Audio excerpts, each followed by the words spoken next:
Bocah ini adalah Jackson, yang putus sekolah untuk mengantarkan es sejak dia berusia 14 tahun. Sebuah mobil berhenti tiba-tiba, menyebabkan Jackson panik. Orang kaya itu bahkan tidak pernah berhenti memainkan peluitnya.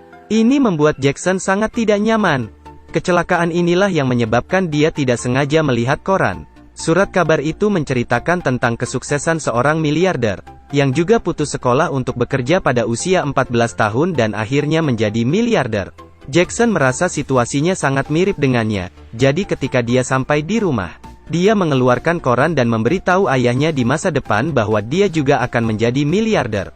Tapi dia tidak menyangka bahwa ayahnya tanpa ampun berkata, "Dengar, nak, kamu tidak akan pernah kaya. Anda hanya bisa menjadi orang dari kelas bawah. Ayah saya mengajari saya itu, saya minta maaf. Jadi aku hanya bisa mengajarimu seperti itu." Jackson tidak mengatakan apa-apa, tetapi masih tidak menyerah di dalam hatinya. Dia pasti harus berkarir. Di tengah malam, dia pergi ke ibunya yang terbaring di tempat tidur untuk waktu yang lama, dan hendak meninggalkan rumah.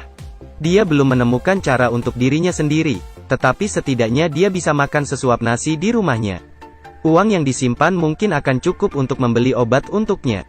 Jackson bersumpah dalam hatinya, "Tidak peduli apapun yang kamu katakan, aku pasti tidak akan menerima kemiskinan sebagai takdir hidupku." Saat itu, lalu lintas belum ramai. Berkat bantuan seorang pria, dia menyelinap di kereta ke kota besar. Tidak tahu berapa lama telah berlalu, tetapi ketika dia baru saja bangun, pria itu segera mengatakan bahwa mereka telah datang ke Texas. Lalu dia melompat dari kereta, dan Jackson buru-buru mengikutinya. Tapi tidak bisa melihat bayangannya lagi. Jackson mengikuti beberapa orang yang lewat ke kota kecil. Pada saat yang tepat, seorang pemilik peternakan datang ke sini untuk merekrut 6 pekerja musiman sebagai pagar. Jackson, merasakan kesempatan telah datang, bergegas maju. Sangat menominasikan dirinya untuk bos, tetapi ternyata dia tidak percaya. Dia segera mengangkat pria gendut di sampingnya, membuktikan bahwa dia sangat kuat. Seperti yang diharapkan, bos tersentuh oleh antusiasmenya. Orang-orang itu tiba di peternakan. Jackson tampaknya belum pernah bekerja menumpuk sebelumnya, membuangnya sambil mendorongnya. Tapi di dalam hatinya dia memiliki pikiran untuk tidak menyerah. Ketika yang lain beristirahat, dia masih berusaha memperbaiki tiang kayu. Pada saat ini, pria jangkung, melihat bahwa dia berusaha keras, segera datang untuk memberinya air. Keduanya bergaul dengan sangat cepat dan mulai berjoget. Jackson mengatakan mimpinya adalah menjadi miliarder.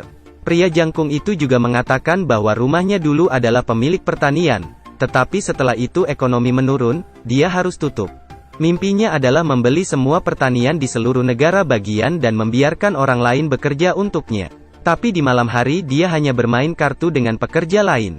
Jackson, melihat pemandangan ini, menyadari bahwa seorang pekerja bayaran tidak bisa menjadi kaya. Mungkin bahkan ketika dia sudah tua, dia masih seorang pekerja upahan, dia tidak menerima. Dia pergi ke pemilik peternakan untuk memohon padanya untuk memberitahunya rahasia untuk berhasil.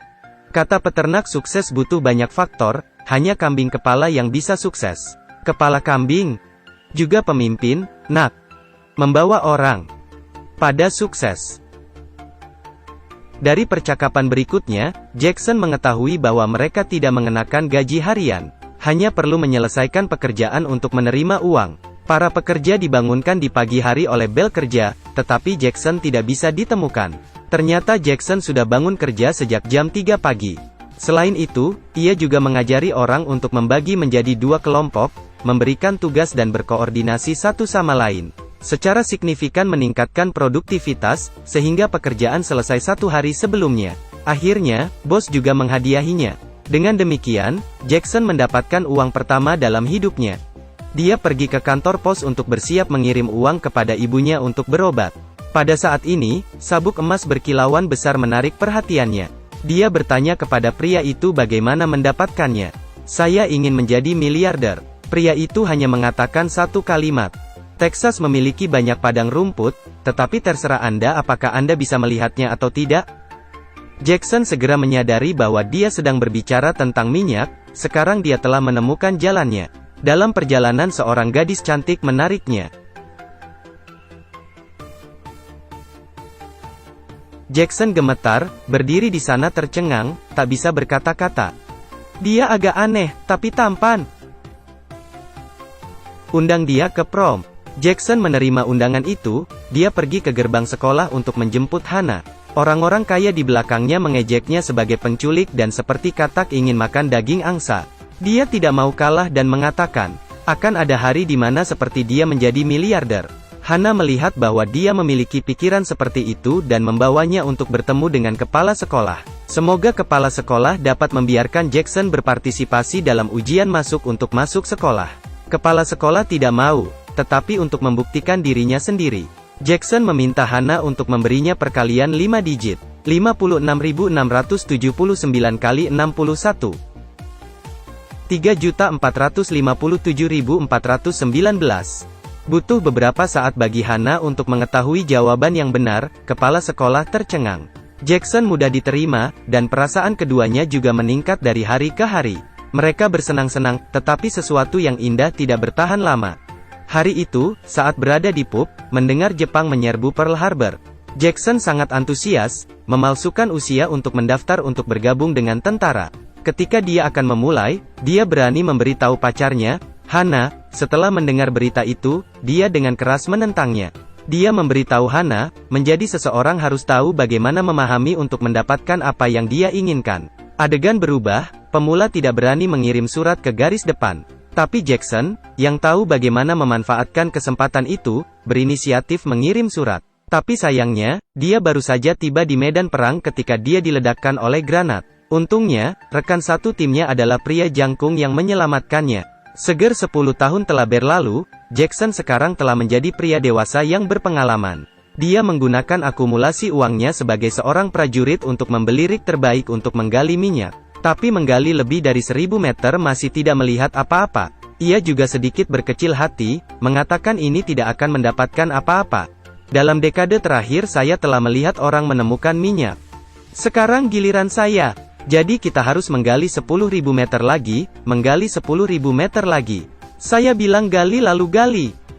Beberapa pekerja mendengar kata-kata itu dan menjadi marah dan membuang sekop mereka dan berhenti bekerja. Dia pulang lebih sedih. Semua tabungannya masuk ke dalamnya.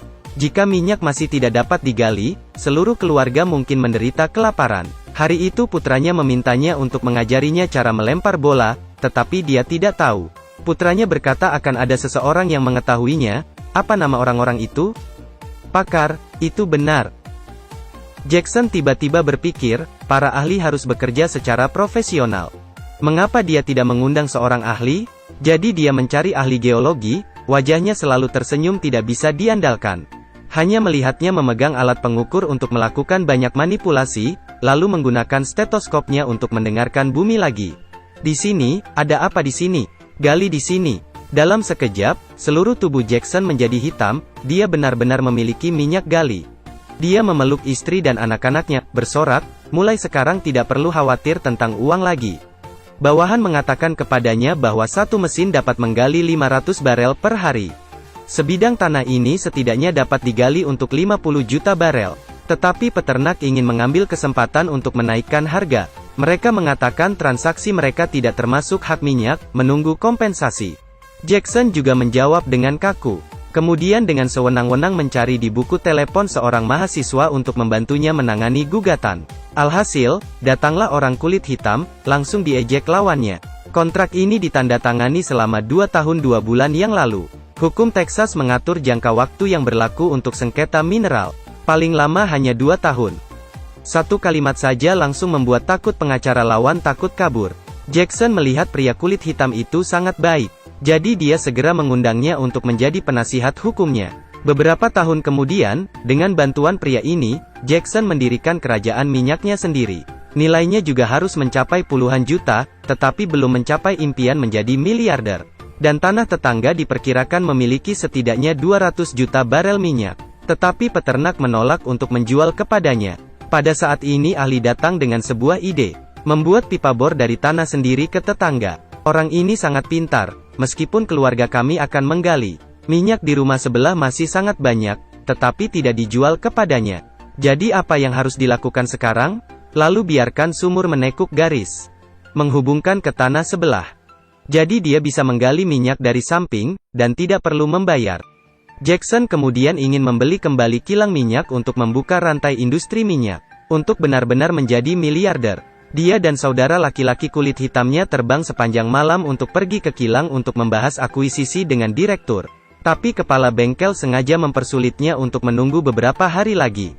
Jadi dia dan pria kulit hitam itu tinggal di hotel menunggu, tetapi masih tidak ada berita selama beberapa hari.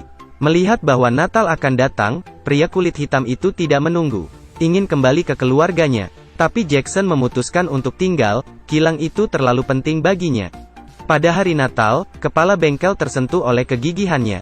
Memutuskan untuk menjualnya kilang itu. Perusahaan minyak dan gas Panhen sudah menjadi bisnis miliaran dolar.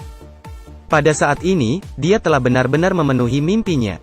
Sambil dipenuhi kegembiraan, dia tiba-tiba menyadari bahwa di sampingnya tidak ada orang untuk dibagikan.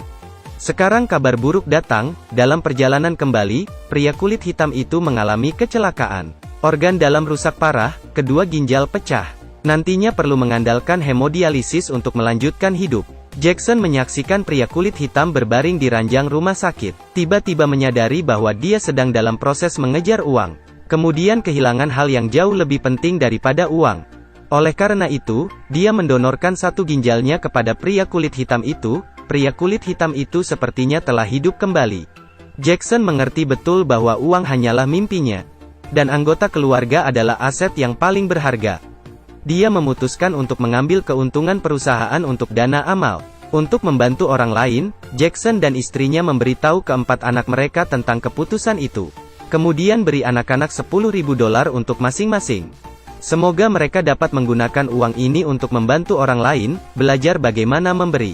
Anak-anak setelah menerima uang, dengan senang hati memikirkan bagaimana menghabiskan uang ini. Pasangan itu melihat ekspresi anak-anak segera merasa sangat kecewa. Pada saat ini, putra kedua turun dan mengembalikan uang itu kepada ayahnya. Ia berkata uangnya cukup. Uang ini lebih baik disumbangkan untuk amal untuk membantu orang lain. Faktanya, ini adalah ujian yang diberikan Jackson kepada anak-anaknya. Putra kedua tentu saja mewarisi seluruh kekayaan. Sebenarnya, masing-masing dari kita mencari uang. Hanya dalam proses mencari, jangan lupa untuk merasakan hidup, untuk mensyukuri hidup. Jangan lupakan mereka yang masih di sisimu. Mereka adalah aset terbesar dalam hidupmu.